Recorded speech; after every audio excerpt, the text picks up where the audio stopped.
Everything's always for my own amusement.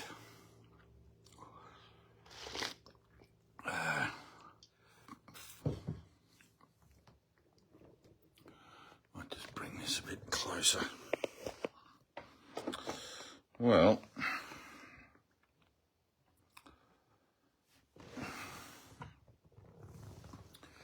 I thought I would, because we haven't been doing any Zooms for a while, and I've had Dana today ask me if we were doing a Zoom tomorrow, and as far as I know, we're not.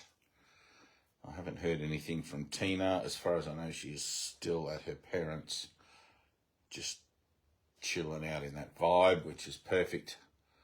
And it will take absolutely everything she's got, so to give, that is. So I thought I'll just do a couple of extra lives or something like that, and I think, I don't know how, if you can upload these to YouTube, but anyway. But I just wanted to cover the basics, because when we come back to doing Zooms, we're going to be doing, deja vu, hang on a second.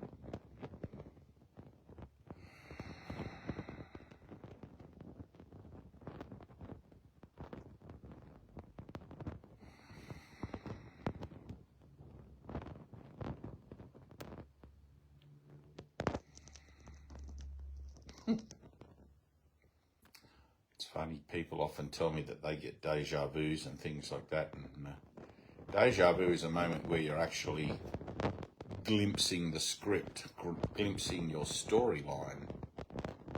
It's not really that you've been here, done this before, because you're not actually here doing this now.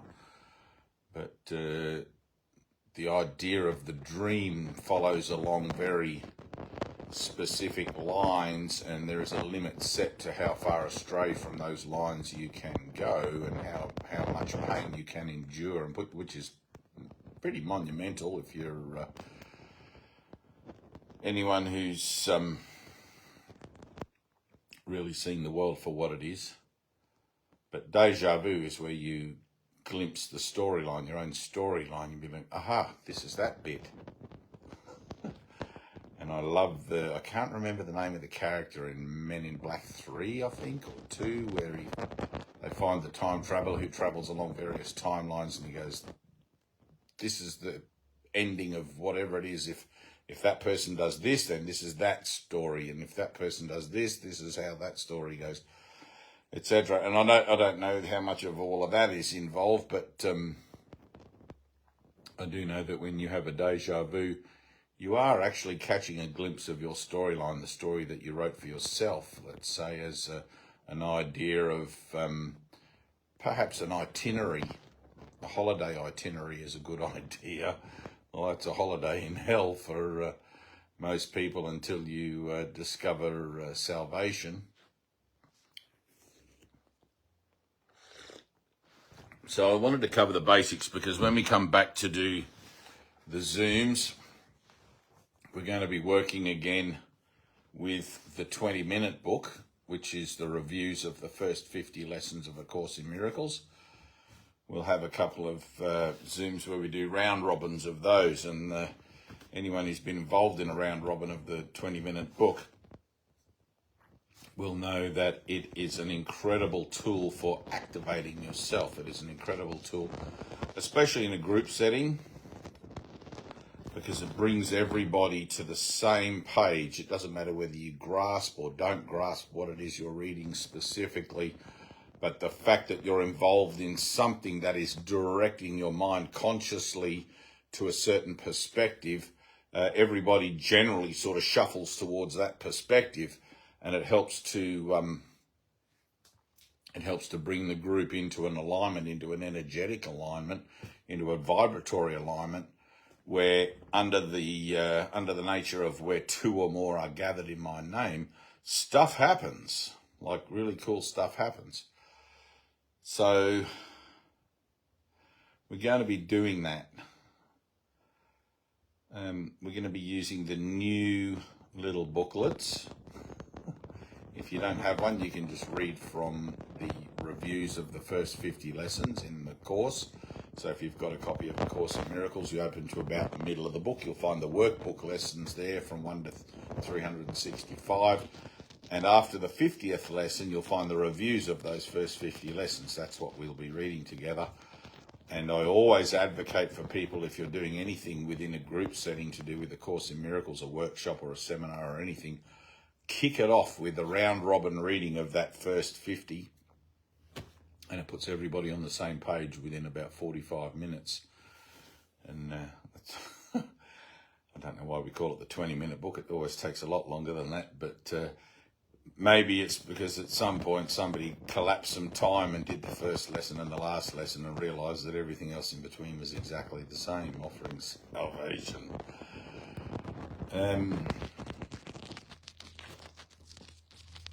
So the basics of all spiritual discipline, all transformational discipline, not transcendent, where you try to meditate away your problems and pretend everything is okay because you found a way to be peaceful whilst you're meditating, and for a moment perhaps you can bring that into your life until the next shit hits the fan.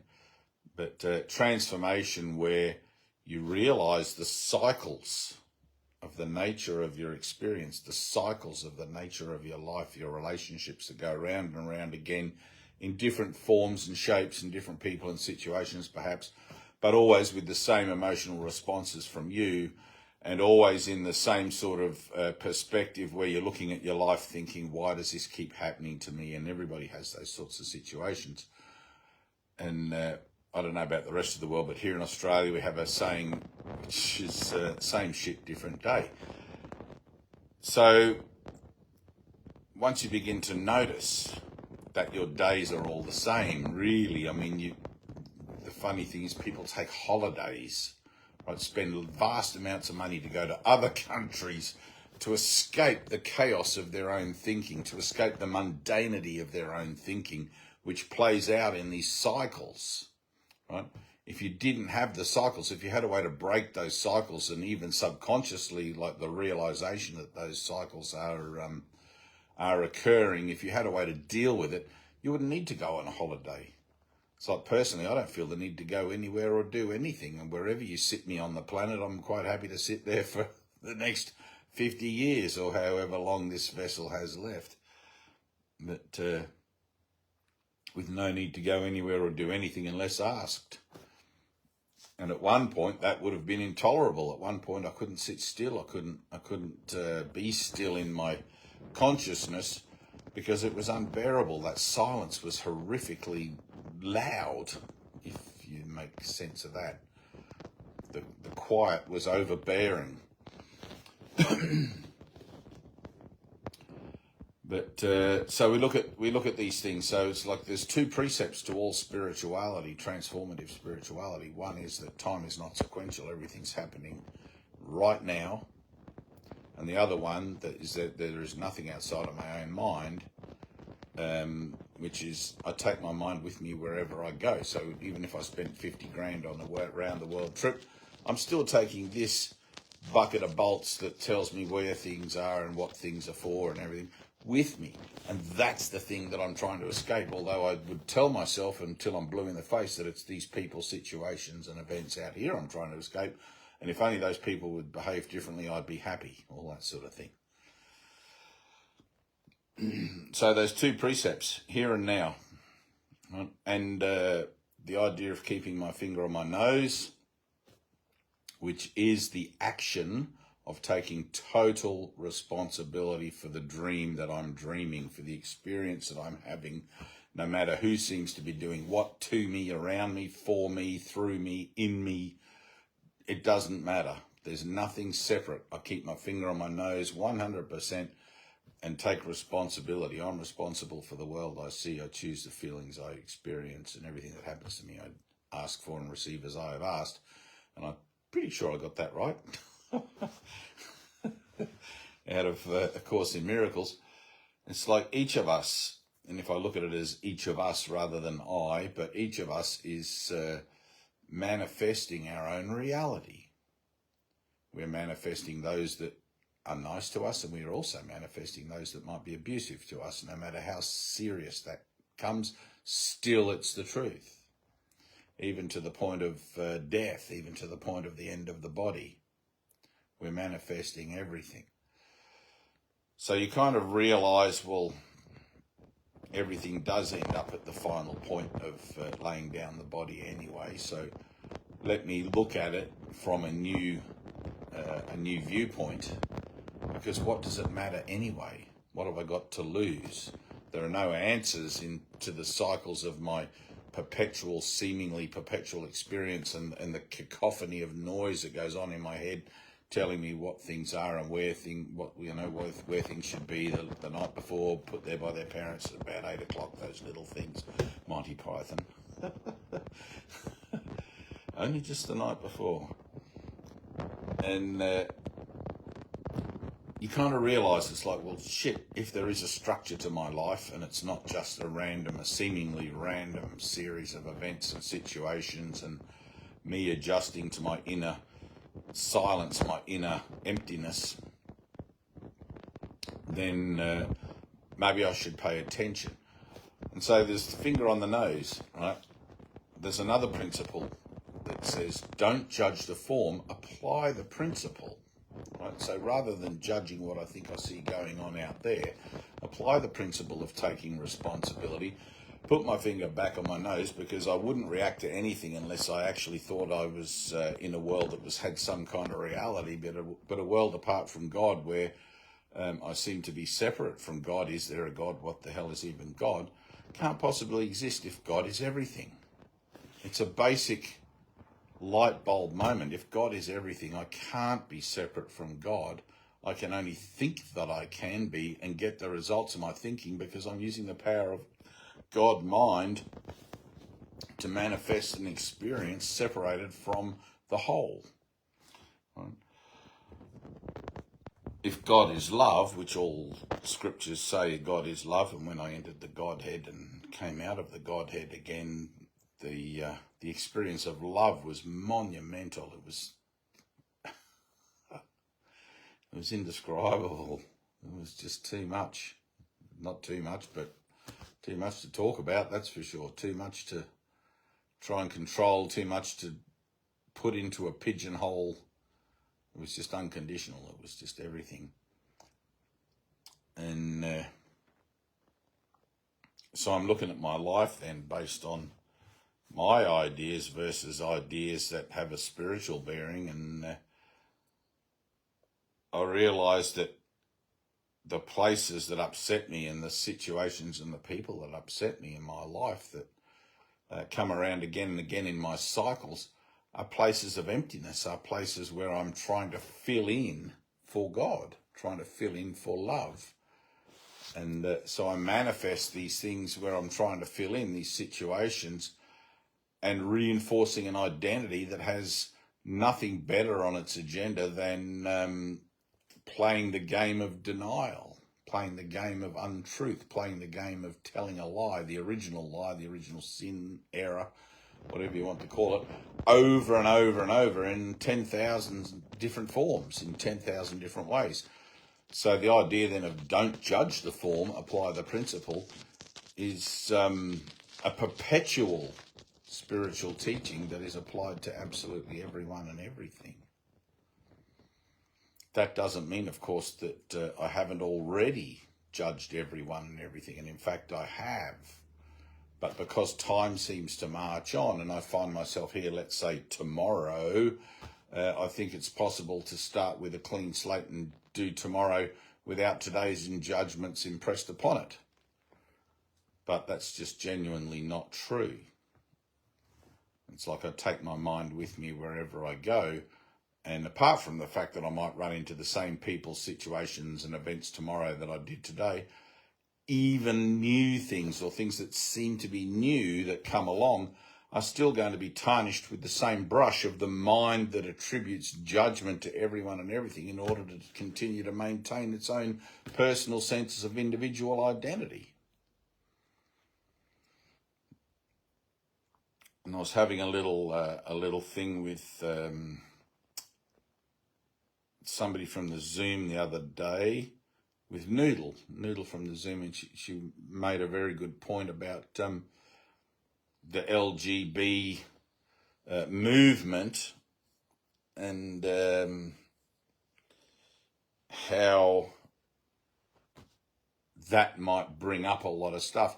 And you can use everything. You can use anything and everything to look at your denial, but it will always show up in a way you can recognize. And so the idea, to me, the idea of, and I know I've done a video on this, it was pretty cool. I thought it was pretty cool.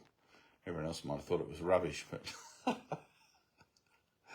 the idea that I'm looking for the identity that I feel a greater affinity with, right? Which is the predominant flux that binds the woke agenda or the woke crowd or the woke, don't even know what you'd call it. What would you call it? Society together. To me, that's really cool. I mean, mind, everything, I just see everything as mind. Mind is looking for its identity. It's feeling like I don't belong in this body, or this body feels weird, something's not right here. And there's this whole restructuring of categories and ideas about the personal self in order to try and find a more universal version that seems to fit the code or seems to fit the vibe that I'm picking up on. And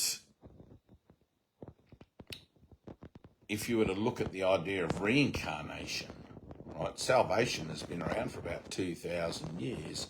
The subconscious harmonic of salvation is the raising up of humanity from its ignorance to knowledge, right? In that process, it cannot not be that mankind is going to start looking for the truth of itself in ways that in previous avenues of religiosity and whatever has been available through spiritual efforts so far, it cannot not be that those things are going to be sort of pushed aside. It's like, no, we've tried that, it didn't work, and we're going to look for something else. But the something else is very exploratory. So it's all of a sudden I feel like I'm back here again in this world, whether you have a conscious awareness of that. Hey, Antonio. I'm back here again in this world, and I find myself feeling very uncomfortable in my skin or whatever, or I don't feel like this body particularly matches with how I see myself in my inner vision. And so this whole exploratory kind of journey ensues, and you sort of find these niches that you feel that you fit into better than others, and these little sort of cliquey groups and societies and different things. And it's no different from anything else throughout history. You know, we've always had our societies and our groups and everything, and people sort of vibrate and harmonise to a certain thing, and that's, you know, that's the way your journey proceeds.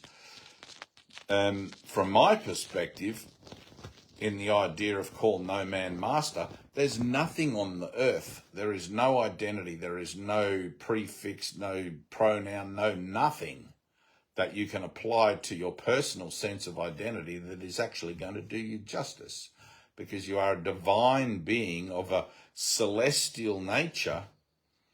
And even though to me the incredible advent of mind waking up is always being presented in a way where I can see it, or it's obvious, and it's very exciting. It's like I feel like I'm at a grand final of a football match, and I'm on the sidelines and I go, yes, come on.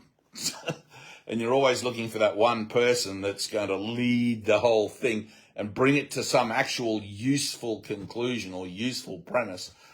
But of course, being in time and space, that never happens, because it's purely an internal process, and you have to do this for yourself. You can't do it as a group or as a movement or as a, you know, you can only talk about it and bring it to such a vibration that it sort of ends its own, what would you call it? It brings itself to its natural conclusion. right? And if you look at any kind of civil rights movement, I mean, the leaders of those things always get shot or put in prison or anything like that, or musicians who particularly have an incredible ability to gather people under the name of Banner of Love, and Bob Marley and John Lennon, and, you know, Bang, and I forget how Bob Marley passed, but there's always this kind of thing, because the world is a place where individual minds or minds come to die, and it doesn't matter how much you want to talk about love. It doesn't matter how much you want to express love. And I think it was Shankara, the great Eastern mystic, who I've got to pop up there. Oh, it's gone. Who said something like, talk as much philosophy as you want, worship as many divine beings as you like, go on as many pilgrimages and do as much of that shit as possible as you want, but liberation never comes, not even after 1,000 years, without the divine realization of self. And that is an individual process. Right? So where we're at with Zoom meetings and things like that is simply as a group, as an expression of a general idea of wanting to awaken to something better than we find ourselves circumscribed by now. We bring ourselves to a sort of a precipice, or to a threshold, where the nature of the group itself becomes redundant as the individual transcends the necessity for the external support and begins purely an internal process of surrender, or divine death, if you like, or the death of the ego, which is not really the death of the ego, it's the retraining of the ego to use the idea of defense and judgment for holiness rather than against it. And that takes a fair bit of wrapping your head around, but you will reach this kind of threshold point in your own process, and you can call that a maturity point if you like, where you realize that all of a sudden you're not really judging things anymore in a detrimental way. You're judging things in a helpful way, and you're using that ability to judge that you made for yourself, which is basically a way of choosing, to choose for that which is helpful to the greater good rather than against it. So we have all these principles.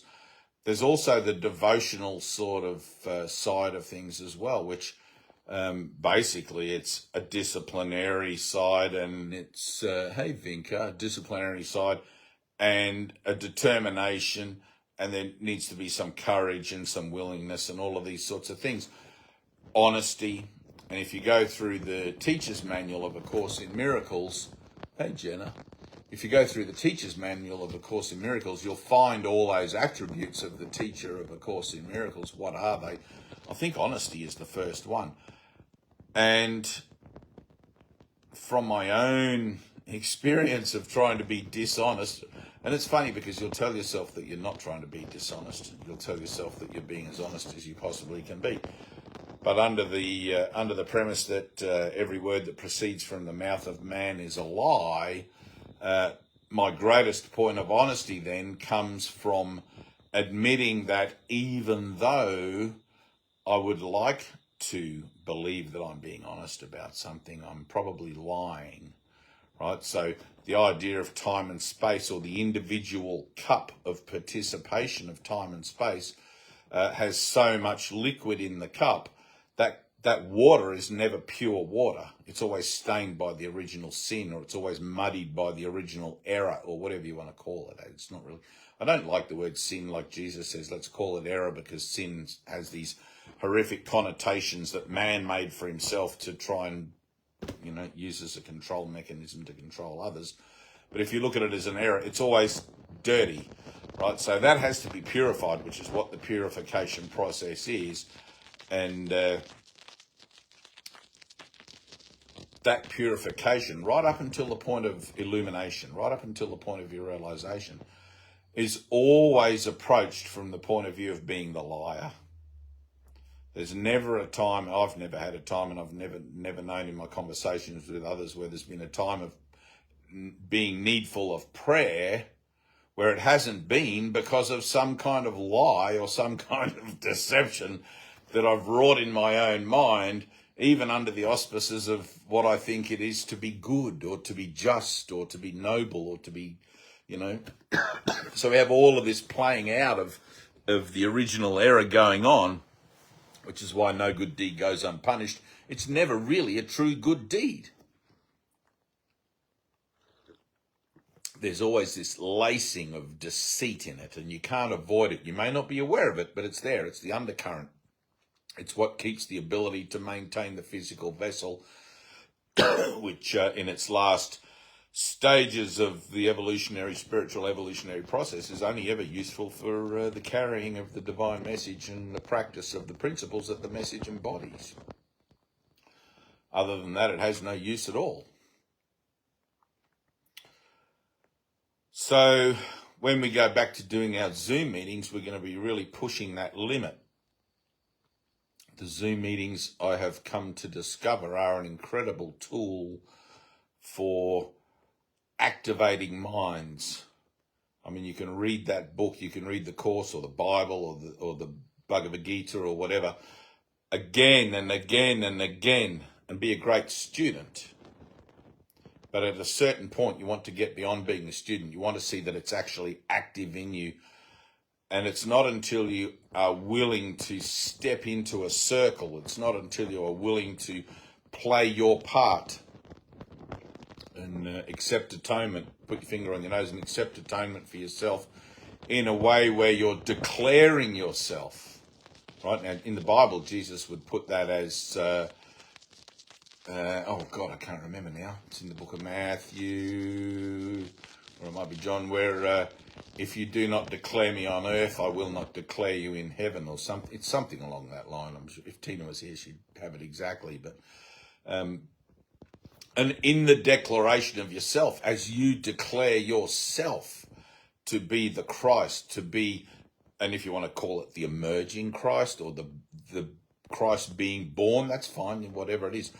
But it has that association with the non-temporal. It has that link to something that cannot be sullied, cannot be destroyed or corrupted, to the Christ mind.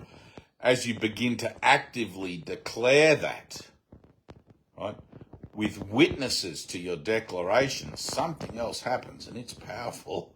And you see it happening in the Zoom meetings. You will absolutely see it. You'll see people having an utter meltdown rather than trying to actually declare the truth of themselves, because it takes that you're willing to step out from that sullied water and allow the healing of what it is you're declaring, or allow the healing of your mind so that what it is you're trying to declare can come through you but not be of you so much. It's sort of like you find this power within.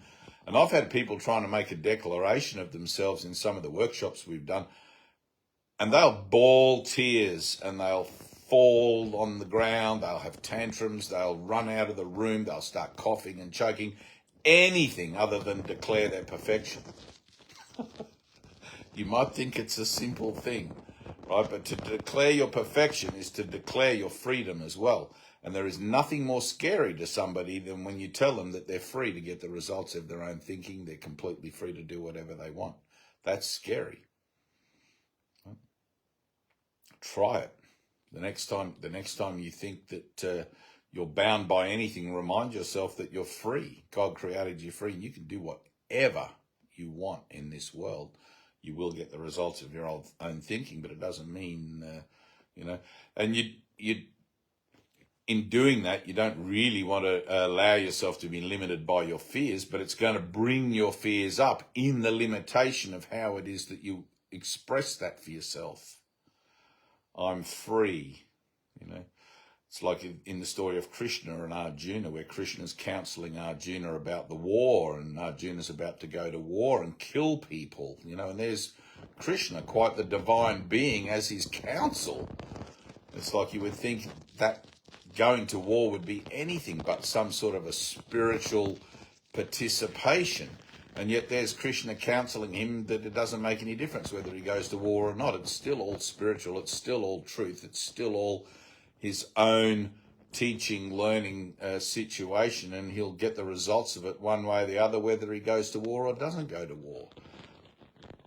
I think at a certain point that, and he goes to war, I think at a certain point, though, you realise that, do I really need to do that again? Do I really need to enter into conscious conflict with myself? And you begin to simply offer that pang, or that what would you call it, impulse to want to corrupt the divine nature of your being for some sort of external gain or some sort of external result. Because what's the point? You've been doing that for thousands and thousands of years and only ever die at the end to come back here and do it again. It's like it's just a pointless journey. But it's not until you realise how pointless it is that it actually begins to have purpose. That might seem a little contradictory, but if you can grasp the bigger picture, that you're on a journey of the soul, and that even though up until now, let's say up until this moment here and now, you've been ignorant of your true purpose, or you've been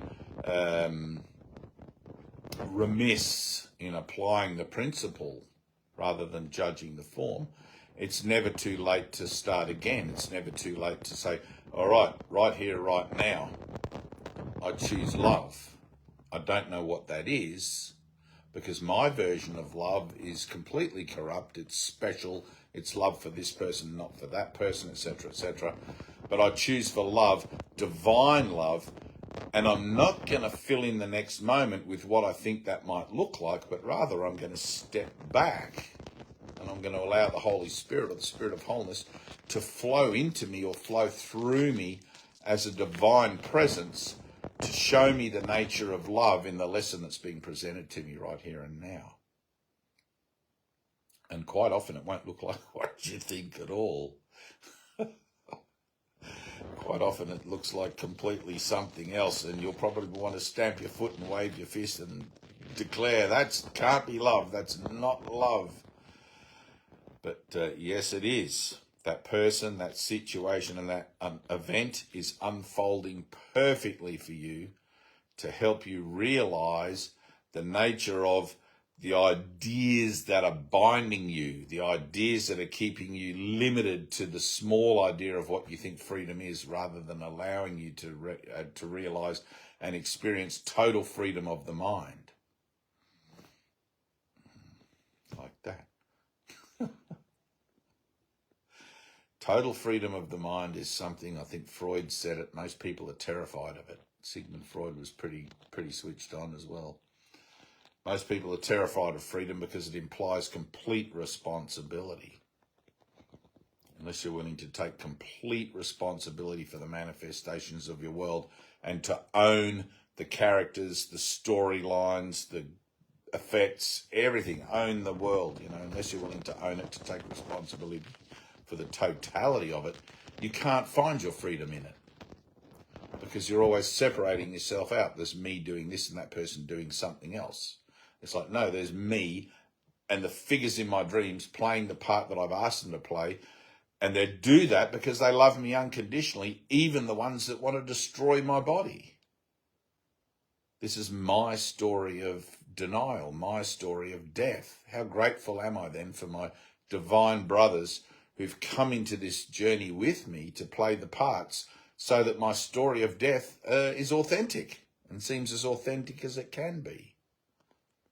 Until, of course, you get to the point where you start to realise how much all the same the storyline is, and you think, well, all right, how long do I want to keep doing this for? I've had enough. I want to go home now. Take my bat and ball and off I go. But it's a bizarre prospect to consider it that way, but that is the truth. It takes a lot of study, a lot of release, a lot of letting go to finally come to a point where you realise you manifest your own reality, that you are a co-creative entity. You are of God. You are God mind, literally producing a dream, an experience, a vibration that shows up as forms and shapes and images. Lower states of consciousness. Yeah, exactly.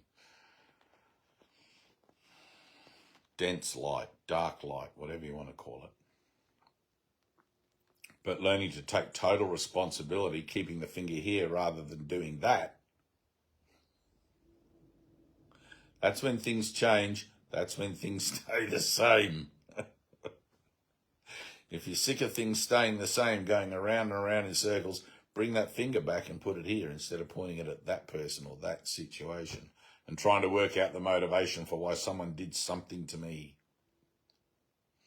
Why did that person do that to me? That was particularly unfair. Oh, wait. I asked them to.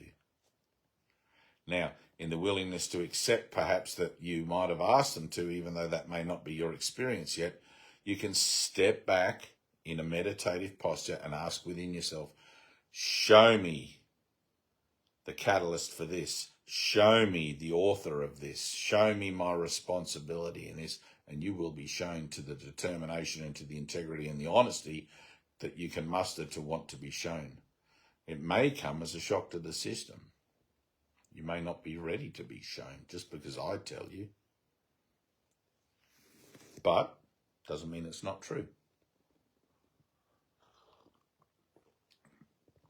Even science these days is starting to realise that there is nothing outside the mind. And I keep looking at all these little scientific steps. They're like very small steps, but so be it. But I keep looking at them, waiting for the big ta-da, the final thing. I thought it was going to be the final thing when those three guys discovered that the universe doesn't actually exist, and they were given a Nobel Prize by their peers for such an incredible discovery and the way to prove the discovery, which all comes from the twin slits conundrum. If you're a quantum physicist or someone interested, you'll know that experiment, the twin slits experiment. I won't get into it now. But anyway, so when we come back and start our Zoom meetings, when Tina comes back again, that's what we're going to be doing. So if you feel like you need a celestial shock to the system and you want to like step it up a bit and really begin to look at what you're doing in your own coconut, get in touch with Tina, whose contacts will be down below in pretty much all of my videos on my YouTube. Anyway, I don't know about these ones. This one will be on Facebook. But you can find Tina in my friends list, Tyna, Tina Tyler. And just ask her to put your name on the list for the Zoom meetings. And the next time we do one, you'll get a little notification and the link and all of that sort of stuff. So anyway, that's about it. Any questions before I sign off? I know a couple of you guys, only 3 of you on here, but I know some of you guys didn't come on until halfway through or something, but all good. I think we're all good. All right, and see you in the light. Peace.